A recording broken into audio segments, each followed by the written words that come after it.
नाम निहाद मुसलमान नबी करीम सल्लल्लाहु अलैहि वसल्लम मोहम्मद वाले मोहम्मद। और उनसे कहने लगे कि हम आपका हक अदा करना चाहते हैं, हम अजर रिसालत अदा करना चाहते हैं। अल्लाह ने कहा कि इनसे कह दो कि हमें कुछ भी नहीं चाहिए सिवाय इसके कि अगर तुम कुछ देना चाहते हो तो हमारे क़राबतदारों से मवद्दत इख्तियार करो। मोहब्बत का हुक्म नहीं है, मवद्दत का हुक्म है।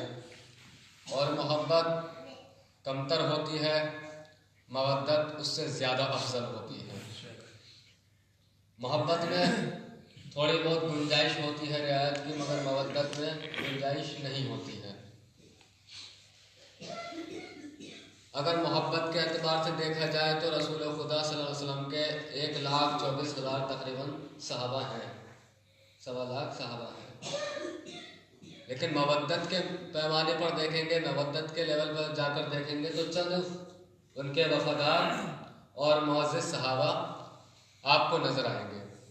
तो कहा कि मवद्दत इख्तियार करो, इसके अलावा हम कुछ नहीं चाहते तुमसे सिवाय अजर रिसालत, इसमें इसके अलावा कुछ भी नहीं चाहते। अब मवद्दत का तरीक़ा क्या है? मवद्दत का तरीक़ा यह है कि जो अहले बैत अलैहिस्सलाम ने कह दिया उसको मान लो। और मानना कैसे है? मानना ऐसे है कि फिर उसमें सवाल की गुंजाइश न रह जाए, उसमें सोचने की गुंजाइश न रह जाए कि अहले बैत ने ऐसा क्यों फरमाया, आले नबी ने ऐसा क्यों फरमाया। उन्होंने फरमा दिया, अब हमारे लिए वो वाजिब हो गया। और इनकी मवद्दत का एक तरीक़ा ये भी है कि अपनी दुआओं में, अपनी मुनाजात में इनको शामिल किया जाए। और कैसे शामिल किया जाए कि इनके ही वसीले से अल्लाह से दुआएं मांगी जाएं। अगर बिना वसीले के हम अल्लाह से दुआ करेंगे तो परवरदिगार हमारी दुआओं को रद्द कर देगा। लेकिन जब हम उसके मखसूस बंदों का हवाला देकर उनका वसीला देकर दुआएं करेंगे तो वह हमारी दुआओं को ज़रूर कबूल करेगा। अब वसीले की ज़रूरत क्यों पड़ जाती है? वसीला हमारे लिए क्यों ज़रूरी है? कहते हैं कि अब्द और माबूद, बंदा और खुदा, ये दोनों आग और पानी की तरह है। ना तो बंदा खुदा से मिल सकता है, ना खुदा बंदे से मिल सकता है। मतलब क्या? मतलब ये कि ऐसा नहीं है कि अल्लाह को अपने पहलू में जगह देंगे और अल्लाह हमारे साथ बैठकर चाय पी रहा है और हमारे घर नाश्ते पर आया है, ठीक है, कि ऐसे करीबी नहीं कि हम अल्लाह के घर जाने लगे हैं या हम इतने करीब हो जाएं का नहीं। अब तो माबूद की मिसाल जो है वो आग और पानी की तरह है। जैसे आग और पानी कभी मखलूत नहीं हो सकते, कभी आपस में नहीं मिल सकते। जब आग और पानी नहीं मिल सकते आपस में और किसी दिन हमें उन दोनों की ही ज़रूरत पड़ जाए, आग की भी ज़रूरत पड़ जाए और पानी की भी ज़रूरत पड़ जाए, और दोनों से हमें फ़ायदा हासिल करना है, जब तक वो दोनों मिलेंगे नहीं हमें फ़ायदा हासिल नहीं होगा, तो बताइए क्या करेंगे? का मौलाना कहने का मकसद क्या है? का कहने का मकसद ये है कि हम आग से पानी गर्म करना चाहते हैं। अब आग और पानी मिल नहीं सकते। अब आप कोई हल निकालिए कि किस तरह से आग और पानी को मिलाया जाए और पानी को गर्म किया जाए। सर्दियों का मौसम है ना, लोग गर्म पानी से नहाते हैं, तो कैसे नहाया जाए? क्या ठंडे पानी से खुदकुशी कर ले? नहीं, पानी गर्म करना ज़रूरी है, क्योंकि इस्लाम में अपने आप को नुकसान देना भी हराम है ना। भाई तयम्मुम क्यों रखा गया है? इसलिए रखा गया है वुज़ू के बदले कि आपको पानी कहीं नुकसान ना दे जाए। तो अब अगर हमें पानी गर्म करना हो, आग से गर्मी लेना हो और पानी को गर्मी देना हो तो क्या करेंगे? क्या आग के शोले पानी में डाल देंगे? कहा नहीं मौलाना, आग के शोले पानी में नहीं डालेंगे, बल्कि उन दोनों के दरमियान एक बर्तन लेकर आ जाएंगे। तवज्जो रखिएगा, उन दोनों के दरमियान एक बर्तन लेकर आ जाएंगे। कहा अच्छा भाई, वो बर्तन करेगा क्या? उस बर्तन का काम क्या होगा? तो उस बर्तन का काम ये होगा, वो आग से गर्मी लेता रहेगा, पानी को गर्मी देता रहेगा। ये उसका काम होगा कि आग से गर्मी लेता रहेगा, पानी को गर्मी देता रहेगा। بالکل اسی طرح ہم اہل بیت کو مانتے ہیں جو اللہ سے رزق لیتے رہتے ہیں، بندوں تک رزق پہنچاتے رہتے ہیں۔ ایک سلوات پڑھیں مل کے محمد آل محمد۔ کہ اہل بیت بھی ایسے کہ اللہ سے رزق لیتے رہتے ہیں، بندوں تک رزق پہنچاتے رہتے ہیں اور بندوں سے دعائیں لیتے رہتے ہیں، اللہ تک بندوں کی دعائیں پہنچاتے رہتے ہیں۔ اب اگر میں سوال کروں کہ بھائی یہ جو پانی کے بیچ میں برتن آیا ہے اسے میں کیا کہوں؟ بھائی کیا میں اسے اس برتن کو آگ کہہ سکتا ہوں؟ آپ کہیں گے مولانا نہیں، اس کو آگ نہیں کہا جا سکتا۔ میں کہوں گا جب آگ نہیں کہا جا سکتا تو اس کو ہم پانی کہیں گے۔ کہا مولانا اس کو پانی بھی نہیں کہا جا سکتا۔ میں کہوں گا یہ برتن ہے، آگ سے گرمی لے رہا ہے، پانی کو گرمی دے رہا ہے، نہ تم مجھے اس کو آگ کہنے دے رہے ہو نہ تم اس کو مجھے پانی کہنے دے رہے ہو۔ جب یہ آگ بھی نہیں ہے، جب یہ پانی بھی نہیں ہے تو بتاؤ میں اس کو کیا کہوں؟ کہ مولانا نہ اس کو آگ کہیں گے نہ اس کو پانی کہیں گے، بلکہ اس کو وسیلہ کہیں گے، اور اگر وسیلے کو درمیان سے ہٹا لیا جائے گا تو سارے کام خراب ہو جائیں گے۔ اگر وسیلے کو اہل بیت کو درمیان سے ہٹا دیا جائے تو سارے کام خراب ہو جائیں گے۔ تو اہل بیت کا وسیلہ بہت ضروری ہے، ہر انسان کے لیے ضروری ہے اہل بیت کا وسیلہ۔ اب سنیے، آپ بچے جاتے ہیں اسکول، ماشاءاللہ پڑھے لکھے حضرات ہیں، آپ جب اپنے اسکول کے دور میں تھے، جب اپنے زمانے کے وقت میں پڑھ رہے تھے آپ، تو آپ کو جب انگلش پڑھائی جاتی تھی، اس زمانے میں اتنی نہیں ہوتی تھی مگر پھر بھی جو پڑھائی جاتی تھی قاعدہ تو وہی رہے گا، چاہے آج کا ہو یا کل کا گزرے ہوئے کل کا ہو، قاعدہ تو وہی رہے گا کہ انگلش میں بھی کچھ حروف ایسے ہیں جن کا نام پتہ نہیں کیا ہے، کیا وویل ورڈز بولتے ہیں، کچھ بولتے ہیں، ان کو کیا بولتے ہیں، جو تقریباً او ای یو اس ٹائپ سے ہوتے ہیں۔ تو یہ جو ہوتے ہیں 5 ہوتے ہیں، اور ان کا قاعدہ یہ ہوتا ہے، یہ اس لیے رکھے گئے ہیں کہ یہ زبان کو بولنے میں ہمیں آسانی عطا کرتے ہیں، اور ان کی جو تعداد ہے وہ 5 ہے۔ جو انگریزی کے حروف جو زبان سمجھا رہے ہیں ان کی تعداد 5 ہے۔ تو پتہ چلا کہ اگر 5 نہ ہو تو زبان بھی سمجھ میں نہیں آتی، تو 5 کے بغیر زبان تو سمجھ میں نہیں آتی، 5 کے بغیر تمہاری زبان تو مکمل ہے نہیں، 5 کے بغیر ایمان کیسے مکمل ہو جائے گا؟ جیسے چاہیں گے سنیں، میں ویسے ہی پڑھتا رہوں گا کہ 5 کے بغیر زبان تو مکمل ہو نہیں رہی ہے، ایمان کیسے مکمل ہو جائے گا؟ اب یہ 5 جو حروف ہیں ان کا کام ہے زبان کو آسانی عطا کرنا۔ انسان جو زبان بولتا ہے، انگریزی زبان بولتا ہے، اس میں یہ ورڈز آتے ہیں، او ہے، اے ہے، ای ہے، یو ہے، اور کوئی کون سا اے ہے وغیرہ، یہ 5 حروف ہیں جو آتے ہیں، جو ہمیں آسانی عطا کرتے ہیں تاکہ ہماری سمجھ میں انگریزی آ جائے۔ اب جیسے یہ انگریزی کا قاعدہ ہے، ایسے ہی ہر زبان میں ایک قاعدہ ہوتا ہے کہ کچھ حروف ہوتے ہیں جن کے بغیر زبان مکمل نہیں ہوتی ہے۔ میں نے مجلس شروع کر دیا، آپ کی سماعتوں کا امتحان ہو رہا ہے یہاں سے اب، کہ کچھ حروف ہوتے ہیں کہ جن کے بغیر زبان مکمل نہیں ہوتی ہے۔ اب مولا کائنات کے زمانے میں لوگ بیٹھے ہوئے ہیں، آپ جانتے کون لوگ بیٹھے ہوئے تھے؟ لوگ بیٹھے ہوئے ہیں اور آپس میں گفتگو کر رہے ہیں اور پوچھ رہے ہیں، ارے بھائی بحث و مباحثہ کر رہے ہیں، بتاؤ وہ کون سا حرف ہے کہ جس کے بنا ہم کلام نہیں کر سکتے؟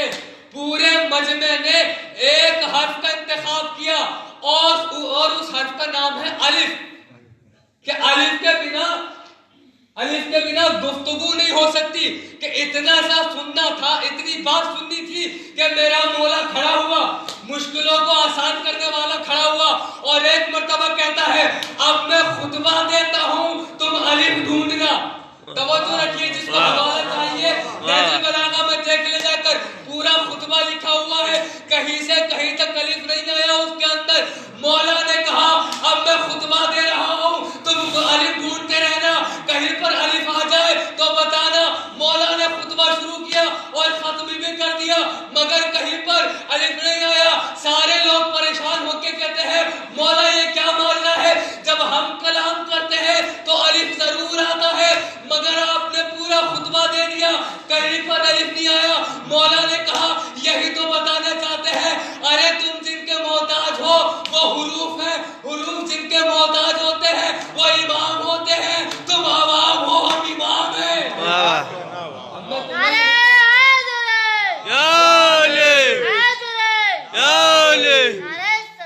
اللہم صلی علی محمد آل محمد۔ عوام ہیں، حروف جن کے मोहताज होते हैं वो इमाम है, रूह जिनके मोहताज होते हैं। इंसान अपने आज़ा से काम लेता है, अपने हाथ से काम लेता है, अपनी आँख से काम लेता है, कान से काम लेता है, ज़बान से काम लेता है, नाक से काम लेता है। ये इंसान के क्या है? वसीले हैं। और देखिए वसीला क्या है कि इंसान हाथ से, आपको पता है क्या काम लेता है? ये कितने वसीले हैं? 5 वसीले हैं इंसान के अंदर रखे हुए, 5 वसीले। हाथ, आंख, कान, नाक, जबान। अब आप बताइए हाथ का काम क्या है? का हाथ का काम है किसी चीज को छूना, मस करना। कान का काम क्या है? का सुनना, अच्छा सुने या बुरा सुने वो बात अलग, मगर सुनना। आंख का काम क्या है? का देखना, अच्छा देखे या बुरा देखे, मगर देखना आंख का काम। नाक का काम क्या है? का सूंघना, चाहे अच्छा सूंघे या बुरा सूंघे। जबान का काम क्या है? का जबान का काम है चखना और बोलना, चाहे अच्छा बोले या बुरा बोले। मगर सुनिए कि ये हाथ नहीं छूते हैं, किसी भी चीज को हाथ नहीं छूते हैं। इनके वसीलों के पीछे एक चीज रखी है, इनके पसे मंजर एक चीज है, एक सरमाया है, एक जखीरा है, एक नेमत है, जिसका नाम है हजरत अक्ल। जब अक्ल कहती है तो इंसान हाथ चलाता है, जब अक्ल कहती है तो इंसान सूंघ के देखता है। भाई आपने 2 दिन का खाना खाना है, आप पहले सूंघेंगे तो नाक ने तो आपसे नहीं कहा कि सूंघो, आपकी अक्ल जो है उसने कहा कि सूंघो, मगर अक्ल ने सूंघा नहीं। अक्ल कहती है, हाथ को हुक्म देती है कि छू के देखो, अक्ल कहती है कि आंखों से देखो, अक्ल कहती है नाक से सूंघो, अक्ल कहती है जबान से चखो और बोलो। ये अक्ल कहती है, मगर तवज्जो रहे, अक्ल इनको हुक्म देती है तभी ये काम करते हैं। मगर देखिए कि अक्ल अपने ये काम खुद नहीं कर सकती, अक्ल हुक्म देती है मगर कर नहीं सकती। भाई अक्ल नाराज हो जाए और वो कहने लगे कि हाथ से मेरी लड़ाई हो गई, अब मैं हाथ से काम नहीं लूंगी, मैं अपना काम खुद करूंगी, ऐसा हो सकता है? क्या बिल्कुल नहीं हो सकता। अक्ल का काम है हुक्म देना, आज़ा का काम है उनकी तामील करना, और तामील करने वाले आज़ा है 5। तो पता चला जो अक्ल को मुकम्मल करते हैं उन आज़ा की तादाद जो है वो 5 है। जब 5 के बिना आपकी अक्ल पूरी नहीं है तो 5 के बिना आपका ईमान कैसे पूरा होगा? जब 5 के बिना आप अपनी अक्ल तक नहीं पहुंच सकते तो 5 के बिना आप अल्लाह तक कैसे पहुंच सकते? सलवात भेजे मोहम्मद।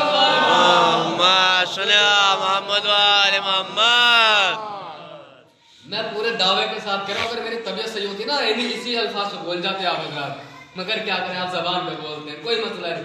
तो वसीला हमारे लिए जरूरी है, बिना वसीले के दुआएं तो अंबिया ने भी नहीं की हैं। अंबिया की दुआएं भी तभी कबूल हुई जब उन्होंने वसीले दिए हैं, उन्होंने जब वसीले दिए हैं तब अंबिया की दुआएं कबूल हुई हैं। अहले बैत के वसीले से, चाहे जनाब यूसुफ हो, जनाब यूनुस हो, जनाब आदम हो, जनाब नूह हो, जनाब इब्राहिम हो, कोई भी नबी हो, और वसीले से इंसान सोचता है हम बच जाएंगे। अरे नबी नहीं बचे तू क्या बचेगा? नबी नहीं बचे तू क्या बचेगा? अब भाई कैसे? तो सुनिए ऐसे कि जनाबे हजरत मोहम्मद मुस्तफा सल्लल्लाहु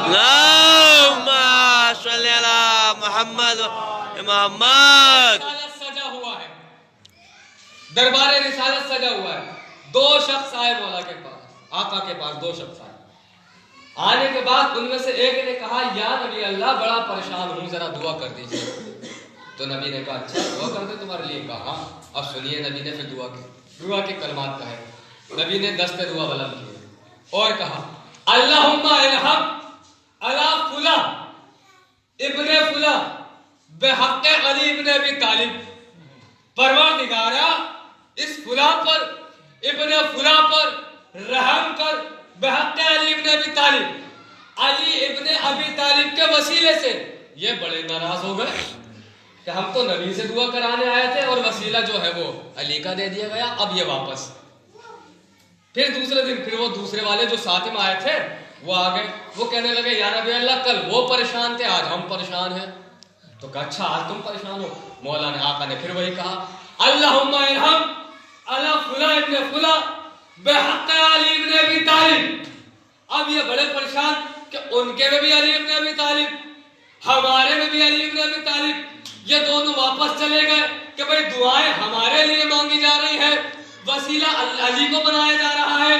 तो दोनों ने आपस में मशवरा किया और कहते हैं कोई बात नहीं, आज हम परेशान थे तो हम कोई बात नहीं, आज हम परेशान थे तो अली को वसीला बनाया। हम तो देखेंगे कि जब अली परेशान होंगे तो किसको वसीला बनाया जाएगा। जरा सुनिए, जब अली परेशान होंगे तो किसको वसीला बनाया जाएगा। कहा अच्छा, मगर देखिए जो दूसरों की मुश्किलें आसान करता हो, जिसको मुश्किल कुशा का लक़ब मिला हो, जिसने अंबिया की मदद की हो, क्या वो परेशान हो सकता है? नहीं हो सकता। मगर मसलहतन अली आए नबी के पास और आने के बाद एक जुमला कहते हैं कि या नबी अल्लाह, बड़े दिनों से परेशान हूँ। मौला कह रहे हैं, मौला या नबी अल्लाह, बड़े दिनों से परेशान हूँ, आप मेरे हक में दुआ करें। कहा अच्छा अली, आप मेरे करीब में बैठ जाओ। अली को अपने करीब में बिठाया और कहते हैं अल्लाहुम्मा इरहम अला अली इब्न अबी तालिब बेहक अली इब्न अबी तालिब। अरे भाई तवज्जो रखिएगा, मैं नतीजा पेश करने चाह रहा हूँ। का परवरदिगारा रहम कर अली इब्न अबी तालिब पे, बेहक अली इब्न अबी तालिब। अली इब्न अबी तालिब के वसीले से इनसे बर्दाश्त न हुआ और कहते हैं नबी अल्लाह, माजरा कुछ समझ में नहीं आया। जब हम परेशान होते हैं तो भी अली इब्न अबी तालिब, जब अली परेशान होते हैं तो भी अली इब्न अबी तालिब। नबी ने कहा तुम अपनी बातें कर रहे हो, जब मैं परेशान होता हूँ तो अली का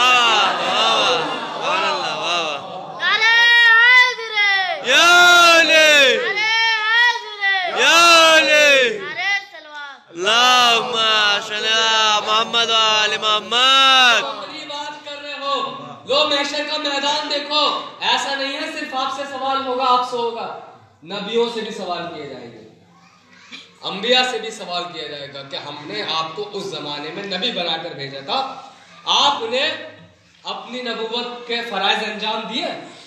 हर नबी कहेगा हाँ माबूद दिए। चाहे आदम हो, शीस हो, इब्राहिम हो, मूसा हो, ईसा हो, इदरीस हो, इस्माइल हो, इसहाक हो, याकूब, कोई नबी हो, जैसे हमें वहां पर जवाब देना है ऐसे ही नबियों को भी जवाब देना है। हर नबी कहेगा हाँ माबूद। अब जब सवाल किया जाएगा कि आदम आओ, आदम को बुलाया जाएगा, आदम आओ, आदम आएंगे हाँ माबूद। क्या क्या क्या कहता है? कहा आदम, हमने तुम्हें उस जमाने में भेजा था, तुमने नबूवत के फराइज अंजाम दिए? कहा माबूद दिए। कहा अच्छा तुम्हारे पास कोई गवाह है? अब गवाह मांगा अल्लाह ने, अब गवाह कहां से लाए? अच्छा आदम के बाद नूह का नंबर आ गया, नूह हमने तुम्हें भेजा था, तुमने फराइज अंजाम दिए? कहा माबूद दिए। कहा अच्छा गवाह लाए हो कोई? अब कोई गवाह नहीं है। सारे नबियों से सवाल हो रहा है कि तुम्हें जो नबूवतें बख्शी थी, तुम्हें जो एजाज दिया था, तुमने वो फराइज अंजाम दिए? सबने कहा माबूद दिए। कहा अच्छा कोई तुम्हारे पास गवाह भी मौजूद है? अब सारे नबी परेशान, गवाह किसको बनाए, किसको लेकर आए? अब सारे नबी जमा हुए, 1,23,999 अंबिया जमा हुए और आखिरी नबी की हुकूमत में आकर कहते हैं, उनके पास आके कहते हैं कि नबी अल्लाह ने हमसे गवाह मांग लिए, अब हमें गवाह की जरूरत है। तो नबी कहेंगे अच्छा सलमान आदम के साथ जाओ, अबू जर नूह के साथ जाओ, इदरीस के साथ कंबर जाओ। मैं कहूंगा नबी अल्लाह, जब अली मौजूद है तो सहाबा को क्यों भेज रहे हैं? अब मैं नबी अल्लाह कहेंगे नादान, तुझे इतना भी नहीं पता, अभी इनसे सवाल किया गया है, इनसे गवाह मांगे, मैंने भेज दिए, अभी मुझसे भी तो गवाह मांगे जाएंगे, अली को मैं लेकर आऊंगा। मुझसे भी तो गवाही मांगी जाएगी या नहीं मांगी जाएगी? अहले बैत का वसीला बेहद जरूरी है। इनके वसीले से अंबिया भी एक तरफ नहीं हुए, अंबिया ने भी इन्हीं के वसीले से दुआएं की हैं, अंबिया ने भी जो दुआएं मांगी हैं इन्हीं के वसीले से मांगी है। अब अहले बैत से मोहब्बत करने का नतीजा क्या? आखिरी बात, अहले बैत से मोहब्बत करने का नतीजा क्या है?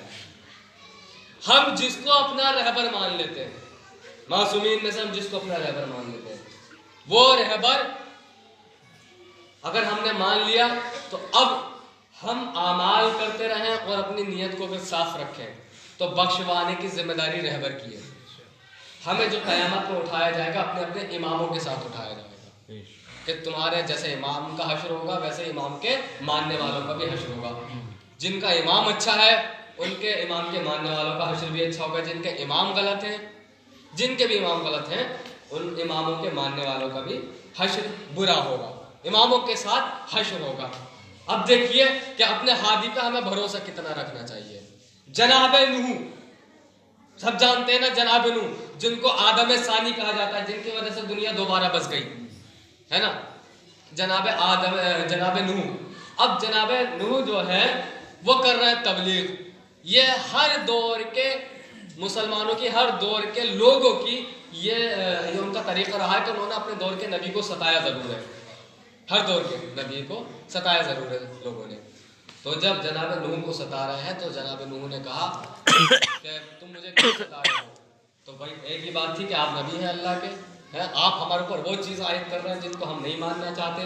تو کہا معبود، یہ جو ماننے والے لوگ ہیں کچھ لوگ ایمان لائے ہیں اور باقی لوگ مجھے پریشان کر رہے ہیں، اذیتیں دے رہے ہیں. معبود کیا کیا جائے؟ معبود کیا کیا جائے؟ تو جناب نوح کی پرواہ جب ہوئی اللہ کو، اللہ نے کہا دیکھو ایک کشتی بناؤ. اب کشتی بن رہی ہے اور کہا دیکھو جب کشتی میں تم جس کو آواز دو اگر وہ چلا آیا تو سمجھ جانا وہ نجات پا جائے گا، اور جو تمہاری کشتی میں نہیں آیا وہ غرق ہو جائے گا، وہ ڈوب جائے گا. اب نوح بنا رہے ہیں کشتی، پانی آنے والا ہے، طوفان آنے والا ہے. اب بیٹا کہہ رہا ہے کہ میں پہاڑ پر چلا جاؤں گا، بیوی تو مخالفت کر گئی. بیٹا کہہ رہا ہے میں پہاڑ پر چلا جاؤں گا. مجھے پتا نہیں یہ جتنے بھی نبی کے مخالف ہوتے ہیں ان سے بھاگتے ہیں. ایک کہہ رہا تھا میں تو پہاڑ پہ ایسے کود رہا تھا، میں دکھاؤں گا آپ کو، میں کتاب میں ممبر سے کہہ رہا ہوں میں دکھاؤں گا، میں تو پہاڑ پہ ایسے کود رہا تھا جیسے پہاڑی بکری. میں تو ایسے کود رہا تھا، پتہ نہیں پہاڑوں پہ کیوں چلے جاتے ہیں. تو کہا بھائی میں تو پہاڑ پہ چلے جاؤں گا. بیوی بھی نہیں آ رہی ہے. بیٹے نے کیا کہا، اپنی ماں کے پاس آیا اور ماں سے کہنے لگا کہ اماں بابا کو کیا ہو گیا، ایک بڑی سی کشتی بنا رہے ہیں اور کہہ رہے ہیں کہ طوفان آنے والا ہے. ارے بھائی یہ کوئی موسم ہے طوفان کا جو طوفان آ جائے گا، طوفان آنے والا ہے. تو بیوی نے پتہ ہے کیا کہا، بیوی بولی تو پریشان نہ ہو، معذاللہ معذاللہ تو پریشان نہ ہو، تیرے باپ کو ہذیان ہو گیا، تیرا باپ بیوقوف ہے، تیرا باپ پاگل ہے، تیرے باپ کو ہذیان ہو گیا، تو پریشان نہ ہو. اب انہوں نے کہا میری بیوی اور میرا بیٹا میری ہی مخالفت کر رہے ہیں. انہوں نے پھر ہاتھوں کو اٹھایا اور کہا معبود دیکھتا ہے نا یہ کیا ماحول بن گیا ہے، یہ کیسا وقت آ گیا ہے، میری بیوی میری مخالفت کر رہی ہے، میرا بیٹا میری مخالفت کر رہا ہے، میری ہی بیوی میرے خلاف ہو گئی کہ اللہ کی آواز آئی ہوگی، پتہ نہیں آئی یا نہیں آئی مگر آئی ہوگی. نوح تم پریشان نہ ہو، تم اب پریشان نہ ہو، آج سے ہم نے قانون بنا دیا. معبود کون سا قانون؟ کا قانون یہ کہ ہم کسی نبی کی بیوی کو اولاد دیں یا نہ دیں مگر کم سے کم اس کو نہیں دیں گے جو نبی کی مخالفت کرتی ہوگی. ہم نے یہ قانون بنا دیا، اب ہم اس کو اولاد نہیں دیں گے. نوح کا کوئی بیٹا اور تو نہیں تھا بھائی. یہ جو بیٹا تھا یہ تاریخ کا ایک پہلو ہے. یہ جو بیٹا تھا اور بیوی تھی، یہ بیوی پہلے سے شادی شدہ تھی، بعد میں جناب نوح کی زوجیت میں آئی تھی. اس کا نام تھا رابعہ اور بیٹے کا نام تھا کنان. تو یہ جو بیٹا تھا وہ جناب نوح کے صلب سے نہیں تھا، یہ پہلے والے شوہر کے صلب سے تھا. اب کیا کہا کہ پروردگار ابنی میرا بیٹا، میں کہوں گا مخالفت تو تمہاری بیوی نے بھی کر دی. تم خالی بیٹے کو پکار رہے ہو، تم خالی بیٹے کو بلا رہے ہو. جناب نوح بلانا ہے تو بیٹے کے ساتھ بیوی کو بھی بلاؤ. نوح نے کہا یہی تو قانون سمجھانا چاہتا ہوں. ارے جو خود بہک جائے اس کی تو بخشش ہو سکتی ہے، جو دوسروں کو بہکائے اس کی بخشش نہیں ہو سکتی. بیوی نے بہکایا بیٹے کو، جو خود بہک جائے اس کی ہو سکتی ہے. کہا اچھا اب سنیے، بس آخری بات اب سنیے کہ کیا ہمیں ملتا ہے ہادی پہ بھروسہ کرنے سے کتنا فائدہ ہے. اب دیکھیے یہ طوفان آنے سے پہلے ایک بیوی ہے جس کا نام ہے سالبیہ. بیوی کا نام ہے سالبیہ. وہ ضعیفہ ہے، اس کے پاس کچھ بھی نہیں ہے، ایک کچی سی جھوپڑی ہے اور ایک بکری ہے، تمسین بکری. اور وہ کہہ رہی ہے جناب نوح سے کہہ رہی ہے کہ یا نبی اللہ جب طوفان آئے تو مجھے فراموش نہ کرنا. نبی نے کہا بالکل نہیں کروں گا. اب مصلحتاً نبی سے بھول چوک نہیں ہوتی، مگر مصلحتاً کسی وجہ سے کہ نبی اللہ نے جناب نوح نے بلایا نہیں اس کو اور طوفان آ کر چلا گیا. اب جب پانی واپس اتر گیا تو جناب نوح نے کیا دیکھا کہ ساری دنیا فنا ہو گئی, ساری دنیا غرق ہو گئی, کچھ نہیں دکھائی دے رہا. مگر جب غور سے دیکھا تو ایک جھوپڑی دکھائی دے رہی ہے, اس جھوپڑی میں سے روشنی نکلتی ہوئی دکھائی دے رہی ہے. اب اسی کے پاس گئے, جانے کے بعد دقل بات کیا, سالبیہ وظیفہ باہر نکلی اور نکل کر ایک سوال پوچھتی ہے, یا نبی اللہ کیا طوفان آ گیا,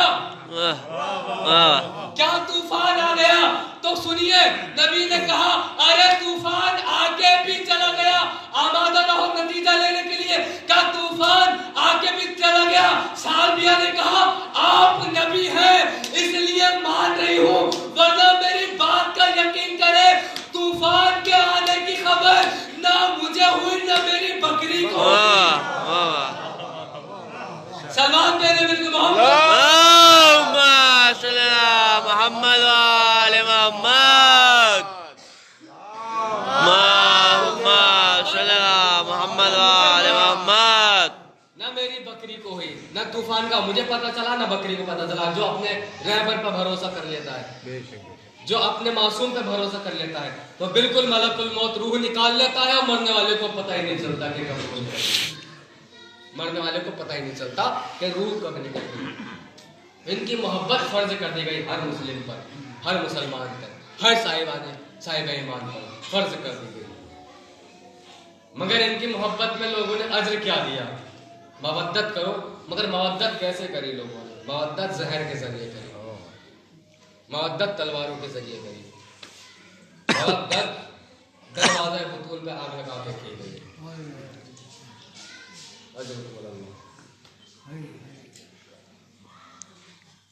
شہید پر ہمارے لاکھوں سلام, جن کے سال ثواب کے لیے مجلس رکھی گئی, جن کا نام ہے قاسم سلیمانی.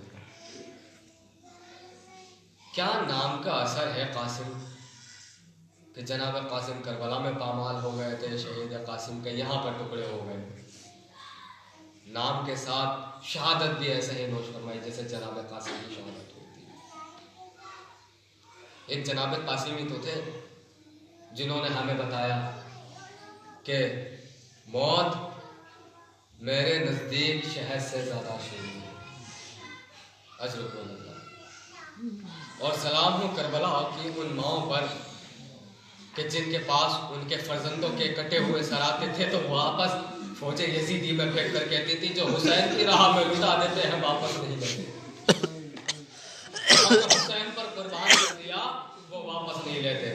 اللہ اللہ ان کی دلیری کہ انہوں نے حسین کے آگے اپنے اولادوں کی محبت نہ دیکھی. قاسم یہ کون قاسم ہے؟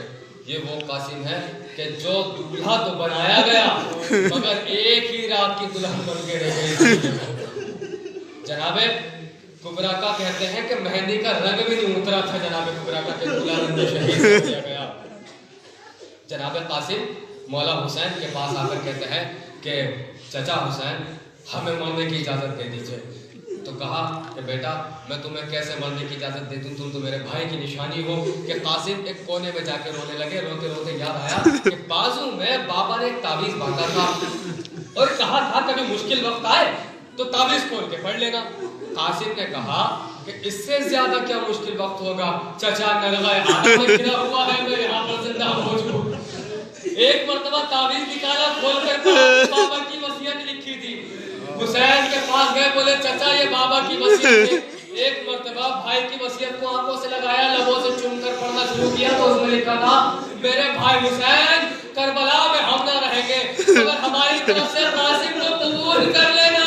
قاسم میری طرف سے فدیہ بنے گا. کہ قاسم کو گلے لگا کر بہت دیر روتا رہا میرا حسین, بہت دیر روتا رہا میرا حسین. کہ قاسم اللہ کی یہی مرضی ہے, جاؤ تم رن میں چلے جاؤ.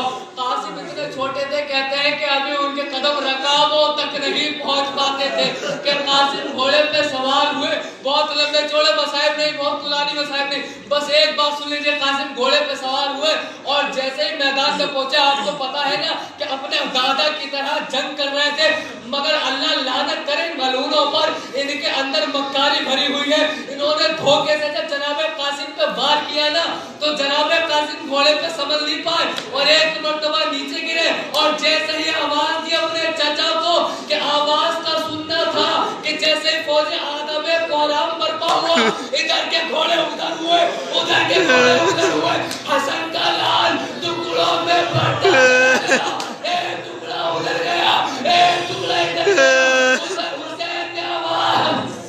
उधर हुसैन ने आवाज सुनी कि कासिम मुझे आवाज दे रहा है, दौड़ कर मफ्तल भाई आने के बाद कहते हैं कासिम कहाँ हो, तुम्हें चचा आवाज दे रहा है।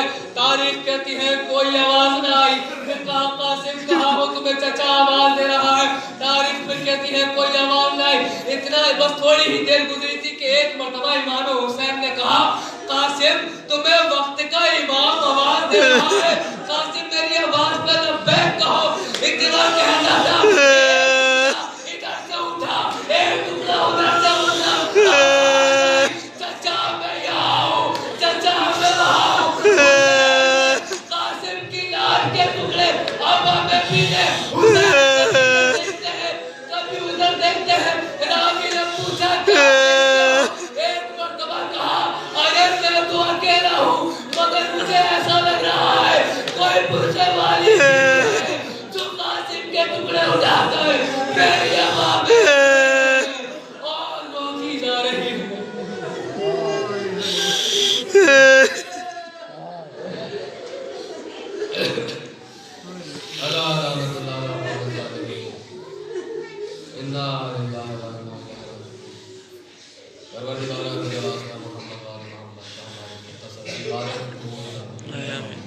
इसके सदक़े में हमारे तमाम गुनाहों को बख्श दे, हमें गुनाहों से बचने की तौफीक अता फरमाए।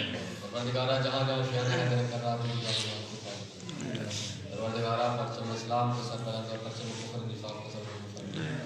परवरदिगारा तमाम मक़ामात मुक़द्दसा की हिफाज़त फरमाए, बिलख़ुसूस जनाब सकीना जनाब फ़ातिमा ज़हरा के रोज़ों की हिफाज़त फरमाए। परवरदिगारा जो मोमिन मक़रूज़ हैं जनाब खदीजतुल कुबरा के सदक़े उनके कर्ज़ को माल गैब सादा फरमाए। जो मोमिन बीमार हैं जनाब सईद सज्जाद जनाब फ़ातिमा सुग़रा के सदक़े में शिफ़ा कामिला फरमाए। जो मोमिन के औलाद हैं जनाब कुलसूम के सदक़े में उनका औलाद सालिहा परवरदिगारा जब तक तू तेरे रसूल के अहल बैत हमसे राज़ी न हो जाए दुनिया से उठा। परवरदिगारा जो हमारा वक्त आखिर को हमें दीदार आलम में परवरदिगारा हमारे इमाम ज़मान इस्लाम की ज़रूरत आ गई हम मौला के कलाम में इस्तेमाल कर रब्बना तक़ब्बल मिन्ना इन्नका अंतस समीउल अलीम। हाफ़िज़ राशिद यारी शेख सूरह अल-अम्र की मरतबा सूरह इखलास की तिलावत फरमाकर शहीद कासिम सुलेमानी और शहीद अबू महदी मुहद्दिस और दीगर तमाम शहदाए इस्लाम की अरवाह को बख्शे। बिस्मिल्लाहिर्रहमानिर्रहीम।